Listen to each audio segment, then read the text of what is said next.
what's up, peeps? Got a couple different clips for all of you guys today that I thought was very interesting to go through. First and foremost, it's actually TenZ making comment about being a pro player versus a streamer, and obviously the ups and downs of both of those and the pressures you put yourself through as a pro player compared to a streamer, going on to say that streaming certainly easier than being a pro player as to really what you put yourself through, and the fact that you can make a lot more money streaming than you can as a pro player. Do you make more as a content creator or a pro player? If you have a decent brand or like a decent platform for streaming, you will make much more doing content creation than you will from pro play. Pro play is only for players that, like, if you have like your own morals, or you have like you have some prestige or something like that, or you like want to win like a trophy. That's where like being a pro player would fill in. I think being a pro player, you get more stress. Like, you have to deal with more bullshit and more stress and more hate, and you get paid less.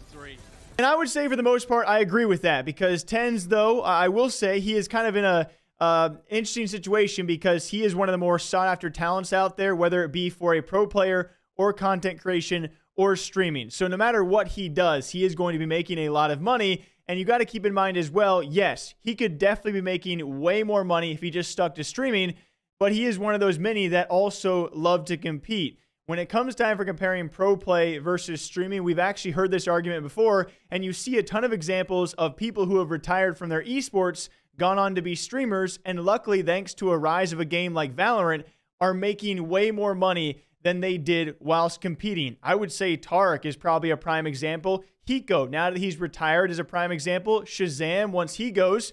All of these guys have set up successful streams for themselves that are doing probably way better than they did back in the CSGO days and even into the Valorant days. I know we've seen some Fortnite examples too. Certainly Fortnite pro competitors have also become streamers, because when they're not competing, there's a lot of downtime in between events nowadays, and a lot of those more popular Fortnite pros are also mainly streamers, making a frick ton of money by streaming and not actually competing. And certainly, yes, there are a lot of people in esports that make a lot of money, but I would say there's a lot more streamers that make a lot more money than pro players. The pro salary variance, obviously, it varies across esports, it varies across teams, but you know, you look at the top echelon of streamers versus the top echelon of pro players, and the top streamers definitely make more money. There's no arguing against it unless you have like a one-off example like Faker. But TenZ does go on to also talk about the VCT Masters prize pool for Iceland.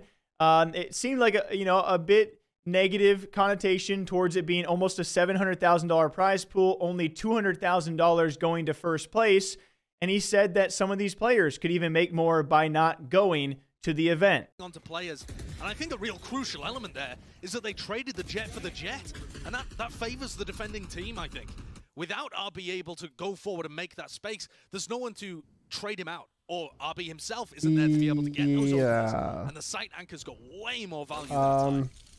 Besney also now has his most of the content creators available if one of those rounds starts to happen again. And John, this is what watch partying in the tournament would probably be making more than he's not really being supported. First place.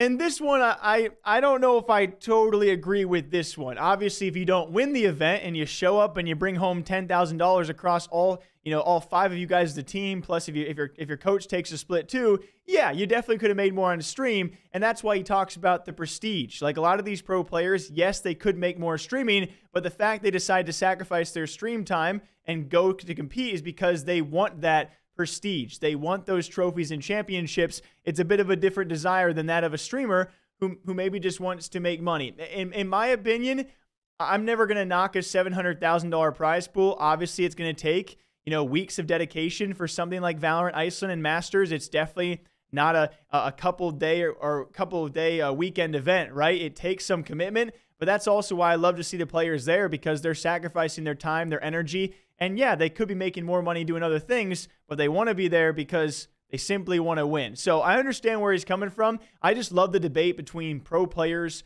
and streamers, because so many of the pro players we watch nowadays are going to end up being streamers. And then we can literally see, okay, so Tarek back in the CSGO days how much prize money did he earn? What was his salary, if he ever talks about that? And now you look at Tark. Now, I would argue he's probably making way more with 20,000 plus Twitch subs and the deals he's got, and still likely to be signed by an esports org to just be a streamer. Like, we could talk about this all day. It's so crazy that, you know, someone like TenZ can be paid an esports org salary to be a player, and some other esports team is going to pay Tark a salary to be a streamer, and they're both making plenty of money. It's a wild world. So what do you guys think? Till next time, take care. Okay, frick.